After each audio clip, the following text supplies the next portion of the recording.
तो आज बाबा हमें पवित्रता के विषय में समझा रहे हैं। आज रक्षाबंधन का दिन है, तो सभी को रक्षाबंधन की ढेरों शुभकामनाएं। आज बाबा की मुरली भी पवित्रता पर है और हम यहाँ पर रक्षाबंधन जब मनाते हैं तो उसको इसी स्मृति से मनाते हैं कि हमें बाबा पवित्रता की धारणा के लिए पक्का व्रत करा रहे हैं। जब हम पवित्रता की धारणा कहते हैं तो उसमें बहुत सूक्ष्म समझ चाहिए, क्योंकि कई बार ऊपर ऊपर से सोचते हैं कि बस ब्रह्मचर्य में रहना पवित्रता है। हाँ, वो तो है ही, फाउंडेशन है, लेकिन बाबा हमें गुह्यता भी समझाते हैं संपूर्ण पवित्रता की।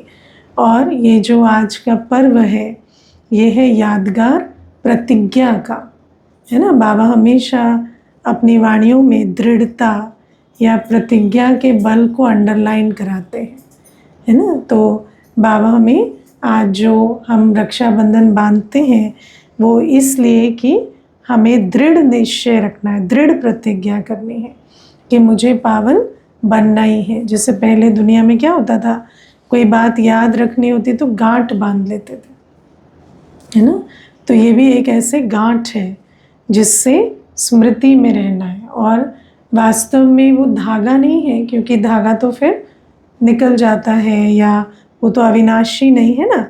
लेकिन जब हम धागा बंधवाते हैं तो जो संकल्प करते हैं, विधि स्थूल है, पर जो धारणा है, वो जो संकल्प करते हैं, दृढ़ संकल्प कि मुझे पावन बनना ही है, उसका यादगार मनाया जाता है।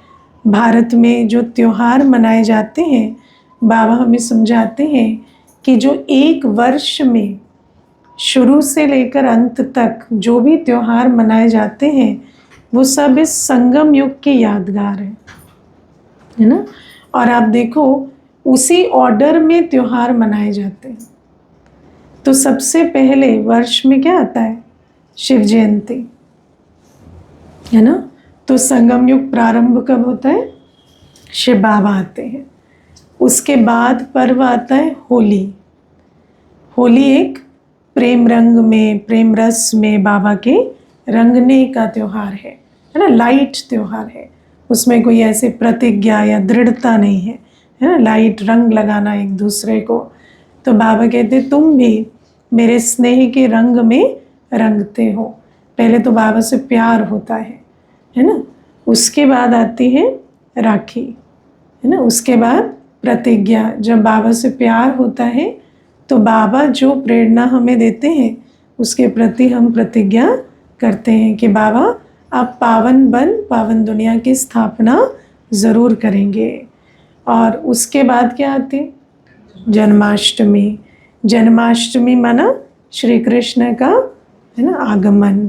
तो श्री कृष्ण जब तक ना आए तब तक क्या करना है, ये जो पवित्रता की प्रतिज्ञा है इस पर अचल अडोल रहना है। फिर एक बार सत्युग स्थापन हो गया, उसके बाद कोई ऐसे प्रतिज्ञा का बल नहीं चाहिए, फिर ये संस्कार नेचुरल हो जाएंगे। इसीलिए श्री कृष्ण जन्माष्टमी पर राखी खोलते हैं, है ना। क्यों? क्योंकि प्रतिज्ञा और नहीं चाहिए, इस तब तक संस्कार नेचुरल बन जाते हैं। उसके बाद कौन सा पर्व आता है, नवरात्रि। तो आज बाबा ने कहा ना कि श्री कृष्ण के जन्म से संवत प्रारंभ नहीं होता, तब भी कुछ पतित आत्माएं रहती हैं, लेकिन संवत शुरू कब से होता है, श्री लक्ष्मी नारायण जब गद्दी पर बैठते हैं उस दिन से। तो उसका जो यादगार है वो है दीपावली, कोरोनेशन का यादगार। और उसके बीच में क्या है, नवरात्रि, देवियों की प्रत्यक्षता, है ना। और नवरात्रि के बाद क्या आता है, दशहरा। तो रावण का पूरा विनाश हुआ, देवियों की प्रत्यक्षता हुई, हम अपने संपूर्ण शक्ति स्वरूप में स्थित हो जाते हैं। फिर रावण का विनाश होता है, उसके बाद नई दुनिया या नया संवत प्रारंभ होता है।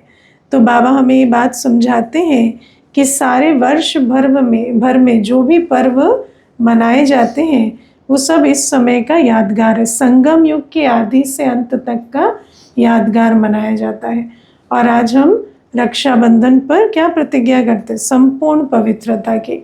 बाबा आज हमें कहते हैं सबसे बड़ी सर्विस होती है, सबसे बड़ी सेवा होती है पतित को पावन बनाना।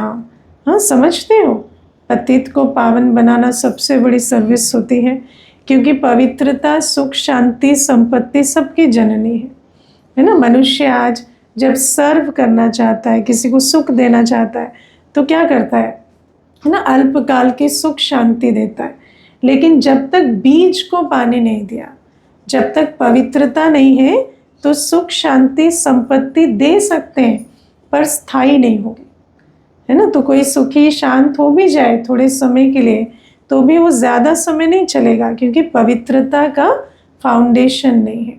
इसीलिए बाबा आते हैं परमधाम से हमें पावन बनाने, है ना। और पावन बनाने के लिए बाबा हमें कितनी युक्तियाँ देते हैं, स्मृति देते हैं, शक्ति देते हैं, राजयोग सिखाते हैं।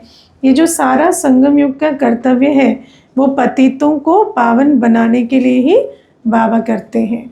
तो बाबा आज हमें समझाते हैं कि पवित्रता मुख्य है, इतना महत्व रखते हैं अपनी प्योरिटी का, है ना। क्योंकि देखो सुखी शांत तो सब होना चाहते हैं, पर सबसे पहले तो आंतरिक स्वच्छता चाहिए, पवित्रता चाहिए। बाबा के जो इस मास के अव्यक्त इशारे भी हैं वो किस पर है? अपवित्रता के बीज को भी समाप्त कर संपूर्ण पवित्र बनो। तो बाबा के ये अव्यक्त इशारे भी इस मास के लिए खास इसीलिए दिए गए हैं। हम आज की जो पॉइंट है अव्यक्त इशारे की, उसको पहले आज मुरली के मनन में लेंगे। तो आज बाबा कहते हैं कि संपूर्ण पवित्रता अर्थात न लगाव हो, न क्रोध हो, न ईर्ष्या हो, न चिड़चिड़ापन हो, है ना। और बाबा ने आज लगाव को बहुत अच्छे से समझाया, है ना। अगर मैं आपको पूछूं हमें सबसे ज़्यादा लगाव किससे होता है? अपने शरीर से, और फैमिली से, और प्राप्तियों से होता है ना, संबंध से होता है, शरीर, आइडियाज से। आज बाबा हमें कहते हैं कि सबसे ज़्यादा तो नहीं कह रहे, लेकिन बाबा कहते हैं एक स्वरूप जो है लगाव का वो है अपनी मत से लगाव, है ना, अपने ओपिनियन से, अपने आइडिया से लगाव।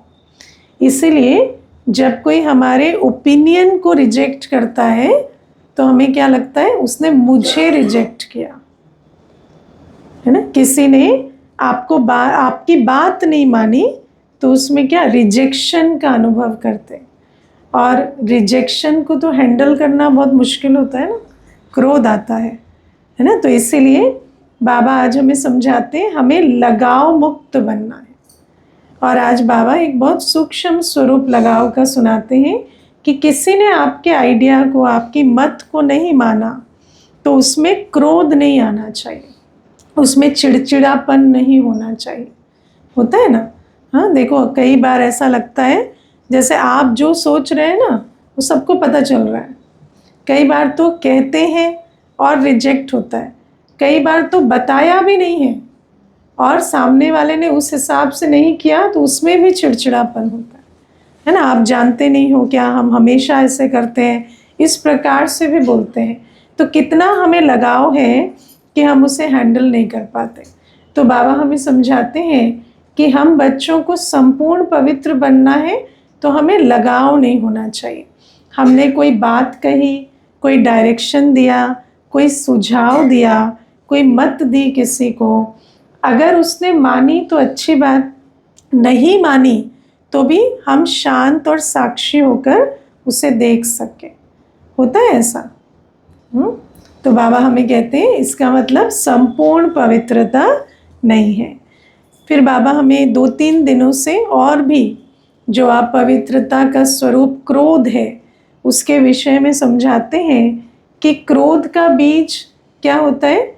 ईर्ष्या, है ना, और स्वार्थ। तो ईर्ष्या कैसे होती है क्रोध का बीज? आप देखना बचपन से क्या होता है, जैसे भाई बहन में ईर्ष्या होती है ना, ईर्ष्या नहीं कहते, उसको रीस कहते हैं, पर रीस ईर्ष्या ही होती है। ठीक है, ईर्ष्या के बीज से ही रीस होती है। तो आप देखना, वैसे ना छोटा बच्चा भी होगा, उसको कहेंगे ना ये खा लो, तो कहेगा अभी भूख नहीं है, लेकिन दूसरे को दे देंगे ना तो बोलेगा मुझे भी वही खाना, मुझे अभी वही चाहिए, है ना। किसी को एक चीज़ मैंने देखा है बचपन में भी, कोई एक भाई बहन होते हैं ना, रिजेक्ट भी कर देंगे, ये चीज़ मुझे नहीं चाहिए, लेकिन दूसरे को मिलेगी ना तो अब मुझे वही चाहिए, और वही चाहिए, उसका कॉपी भी नहीं चाहिए, वही चाहिए, उससे छीन के मुझे दो, है ना। तो ये सब क्या है, ये ईर्ष्या है ना। तो बाबा हमें कहते हैं रीस नहीं करनी है, कोई ईर्ष्या नहीं करनी है, हमारा किसी से कोई कंपटीशन नहीं है, कोई रीस नहीं है, हमें अपना पुरुषार्थ करना है। मुझे क्या करना है, मुझे क्या चाहिए, वो मुझे अपने लिए तय करना है। ये नहीं इसको मिला इसीलिए मुझे मिलना चाहिए। और ये ईर्ष्या का जो संस्कार होता है बहुत गहरा होता है ना। वैसे आत्मा अपने आप को पूछे ना, उसको ज़्यादा नहीं चाहिए, लेकिन जिससे ईर्ष्या होती है ना, उसको मिला तो इसको भी चाहिए, है ना। और अंदर बहुत क्रोध रहता है कि उसको क्यों मिला, उसका क्रोध ज़्यादा, मुझे नहीं मिला उसका दुख नहीं है, लेकिन उसको क्यों मिला उसका क्रोध बहुत है। तो ये जो क्रोध होता है ये अंदर अंदर जलाता रहता है। अभी एक माता आती थी तो मुझे कहती कि बहुत झगड़े होते हैं घर में, लोकल है, मालूम है हमें, सड़क तक झगड़े होते हैं, है ना, सास के साथ, सबके साथ। तो जब सेंटर आई तो मैंने पूछा कि झगड़ा क्यों होता है, तो कहती है कि बस झगड़ा इसलिए होता है क्योंकि घर में पार्शियलिटी होती है। तो मैंने कहा पार्शियलिटी क्या होती है, तो कहते हैं ननद को ज़्यादा देते हैं, मुझे कम देते हैं, है ना। और उस कारण इतना माथा खराब हो गया है कि आप क्या कर रहे हो, कैसे चल रहे हो, दिखाई भी नहीं दे रहा, है ना। इतना क्रोध, क्योंकि इंग्लिश में कहावत है, what begins in anger ends in Shem. जिस कर्म का बीज क्रोध होता है वो कर्म इतना लज्जित करता है बाद में, क्योंकि आत्मा को अपना स्वमान नहीं रहता, वो क्या कर्म कर रहे हैं, क्या बोल रहे हैं मालूम नहीं रहता, वो अपनी डिग्निटी से बहुत नीचे चले जाते है ना। और ये क्रोध ऐसा होता है, इसीलिए बाबा हमें समझाते हैं कि ईर्ष्या नहीं करनी है ना। ईर्ष्या, किसी को भी देखने का हमें संस्कार नहीं होना चाहिए, किसको क्या मिला, है ना। आप बहुत सूक्ष्म चेकिंग कर सकते हो, मानो एक वरदान भी मिलता है ना, तो भी एक दूसरे का वरदान चेक करते हैं। आपको क्या करना है दूसरे के वरदान से, ना अपना वाला आधा पढ़ेंगे, दूसरे वाले का पूरा पढ़ेंगे, आपको ज़्यादा वरदान तो नहीं मिल गया, है ना। तो ये जो आदतें हैं ना, ये सब ईर्ष्या के संस्कार होते हैं, मालूम नहीं पड़ता, लेकिन सूक्ष्म ये कंपैरिजन, कंपटीशन। इसीलिए तो जब यज्ञ के आदि की एक बात आती है कि बाबा ने एक बार सबको साड़ियाँ दी, है ना, तो एक दादी ने कहा कि बाबा मेरी साड़ी ना औरों से अच्छी है, तो आप इसे बदल दो, सबके जैसे ही मुझे साड़ी दो। तो बाबा ने कहा कि ये गलत चीज़ है, ये नहीं करना है। तो उन्होंने कहा कि क्यों, मैं तो अच्छा दे के साधारण मांग रही हूँ ना। तो कहते नहीं, तुम दूसरे का देख रहे हो, अगर आज ये देखोगे कि उसको कम मिला मुझे ज़्यादा, तो कल ये भी देखोगे कि मुझे कम मिला उसको ज़्यादा मिला, है ना। और इसीलिए ये जो अपवित्रता का संस्कार वहाँ से इमर्ज होता है। फिर स्वार्थ, है ना, कोई भी चीज़ कर रहे हैं निस्वार्थ या निमित्त भाव से नहीं कर रहे हैं, अंदर स्वार्थ है ना, कि ये ऐसा होना चाहिए, ये सफलता मिलनी चाहिए। तो जब वो नहीं होता तो क्रोध आता है ना। वरना आपने किया, बाबा के निमित्त किया, जो भी रिजल्ट आया उसको एक्सेप्ट क्यों नहीं कर पा रहे, क्योंकि बाबा के लिए नहीं किया, निमित्त भाव से नहीं किया, कुछ ना कुछ रिजल्ट की अपेक्षा है उससे किया, स्वार्थ से किया, मुझे ये चाहिए, ऐसा होना चाहिए, वैसा होना चाहिए, उस हिसाब से किया, तो इसीलिए क्रोध आता है। तो बाबा कहते हैं ये जो क्रोध है है ना। और सबसे ज़्यादा होता है रॉन्ग राइट में जाना, है ना। ये जो लगाव जिसको कहते हैं, इनको ऐसे बात करनी चाहिए, इनको ऐसे बोलना चाहिए, ये रूड है, ये पोलाइट है ना, ये लाइन क्रॉस किया, ये ऐसा किया, ये सब करते हो। आपको पता चला किसी ने लाइन क्रॉस किया, उनको जो बोलना चाहिए वो उन्होंने लाइन क्रॉस करके कुछ उल्टा बोला, तो आपको क्या करना है, आपको भी लाइन क्रॉस करनी है ना। बहुत जज करते हैं कि इनको ऐसे बात नहीं करनी चाहिए, ये इनकी पोजीशन नहीं है, ये इनकी मर्यादा नहीं है, ये बोल इनको कहने नहीं चाहिए। फिर या तो दुख उठाएंगे या क्रोध करेंगे। अथॉरिटी में होते हैं तो गुस्सा करते हैं, नहीं होते हैं तो दुख उठाते हैं, है ना। लेकिन ये दोनों एक ही बीज के दोनों स्वरूप हैं। तो इसीलिए चाहे हमें समझ में आ रहा है कि इनको ये बात नहीं कहनी चाहिए थी, इन्होंने कही, तो इससे आपको क्या समझ में आया, वो अब उसको अकल नहीं है, तो उस पर फिर गुस्सा करने से उसको समझ आ जाएगा। जो जिसको वैसे ही अकल नहीं है उस पर आप अपनी एनर्जी क्यों वेस्ट कर रहे हो, है ना। मैंने बहुत धीरे धीरे सीखा कि जिसको अकल नहीं उस पर एनर्जी नहीं वेस्ट करते, है ना। आपको पता चल गया कि इनको कितनी अकल है, कितनी समझ है, उस आधार से चलो, क्योंकि वो तो हर बार लाइन क्रॉस करेंगे। आप उनको बार बार हाथ पकड़ के भी ले जाएंगे ना, ये आपकी लाइन है, इसके अंदर रहना, ये शब्द नहीं बोलना, ऐसे नहीं करना, वो फिर आ जाएगा बाहर।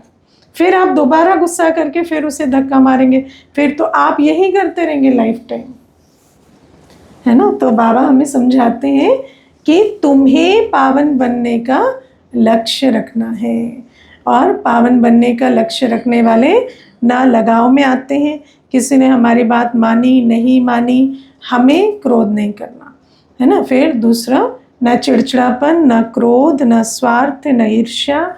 और बाबा हमें कहते हैं पवित्र बनेंगे कैसे, कैसे बनते हैं पावन। राखी बांधने से पावन बन जाएंगे? याद से पावन बनते। और कैसे बनते हैं? धारणा से, और श्रीमत से, और स्मृति से, है ना। पुरुषार्थ, क्या पुरुषार्थ, वही बता रही हूँ, है ना। तो सबसे पहले क्या चाहिए? स्मृति का बल। बाबा हमें जब आते हैं तो याद दिलाते हैं, बच्चे तुम पावन थे, तुम्हारा अनादि स्वरूप परमधाम में संपूर्ण पवित्र है, तुम्हारा आदि स्वरूप 2 युगों तक पवित्र रहा है। उन स्वरूपों को स्मृति में लाओ बार बार, है ना। जैसे मनुष्य अपने जीवन की जिन स्मृतियों में रहता है ना, वो अपने जीवन के उसी फेज में जी रहा होता है ना। बार बार बचपन को याद करेंगे तो आपके अंदर जो बचपन में संस्कार थे वो इमर्ज होंगे, है ना। और आप अगर पास्ट इज पास्ट कर देंगे कि वो पास्ट हो गया, अभी मैं जो हूँ वो रहूँ, तो वो संस्कार इमर्ज होंगे। लेकिन बाबा हमें कहते हैं कि जो बेहद के पास्ट है उसके संस्कार इमर्ज करो। हद के पास्ट को फुल स्टॉप लगाओ, लेकिन बार बार याद करो, मैं आत्मा परमधाम में कैसे थी, मैं आत्मा अपने सतयुगी स्वरूप में कैसे हूँ, स्वर्ग में मेरा देवताई स्वरूप कैसा संपूर्ण पवित्र है। तो स्मृति का बल प्रयोग करते हैं। सारे दिन इधर उधर की बातें सोचते हैं या बैठते हैं, सैर करते हैं परमधाम की, नई दुनिया की, बाबा की, है ना। बाबा के भी सम्मुख बैठते हैं तो अपने आप को मास्टर पवित्रता के सागर स्वरूप में याद करेंगे। तो स्मृति के बल से पावन बनेंगे। जो करेगा सो पाएगा। बाबा ने स्मृति दिला दी। बाबा ने उस दिन बहुत अच्छी बात कही थी, अभी 5-6 दिन पहले की मुरली में था, जो स्मृति में है उसे सिमरण में लाओ, है ना। जो बाबा ने हमें याद दिलाया है उसको उगारो। जब हमें पहली बार पता चला कि मैं देवता थी तो कितना नशा चढ़ा, है ना। मुझे याद है एक कन्या आती थी, तो ऐसे जब उसको कोर्स कराया उसके बाद ना उसकी पूरी बॉडी लैंग्वेज चेंज हो गई, है ना। सीधा बैठने लगी, टाइम, पंक्चुअलिटी, रेगुलरिटी। तो फिर मैंने उसको पूछा कैसे आप इतना जल्दी परिवर्तन कैसे हुआ? तो मुझे कहती कि मुझे अब ऐसे फील होता है कि मैं तो देवता थी ना। तो आप सोचो कि ज्ञान को अगर धारण किया है, पवित्र बुद्धि है, नंबरवार धारणा होती है कोर्स में भी, लेकिन उसको जैसे स्मृति आई तो उसको बात इमर्ज हुई, लेकिन धीरे धीरे देखा वो फेड हो गया नशा। क्यों? क्योंकि जो स्मृति में आया तो समर्थि भी आई, फिर जब सिमरण नहीं किया तो मर्ज भी हो जाता है, ज्ञान याद नहीं रहता है ना। तो बाबा हमें कहते हैं कि स्मृति का बल, फिर दूसरा बल है याद का बल। बाबा की याद में रहते हैं तो बाबा की योग अग्नि से आत्मा पावन बनती है ना।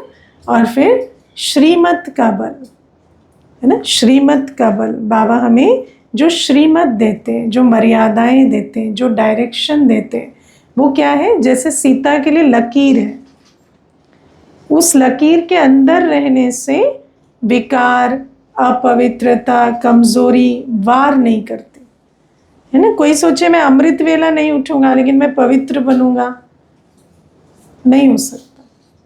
जो बाबा ने हमें श्रीमत दी है ना, वो पावन बनने के लिए दी है। अगर हमारा कल्याण नहीं हो पा रहा, इसका मतलब हम उस श्रीमत की मर्यादा को क्रॉस कर रहे हैं है ना। बाबा ने हमें सच्चाई सफाई की श्रीमत दी कि हर बात बताओ, कोई भूल होती है छिपाओ नहीं, बताओ, नहीं तो वृद्धि को पाएगी। नहीं सुनाते हैं तो पाप वृद्धि को पा लेते, फिर उसमें कोई क्या करेगा है ना। तो बाबा हमें कहते हैं ये जो श्रीमत का बल है ये भी हमें पावन बनाता है।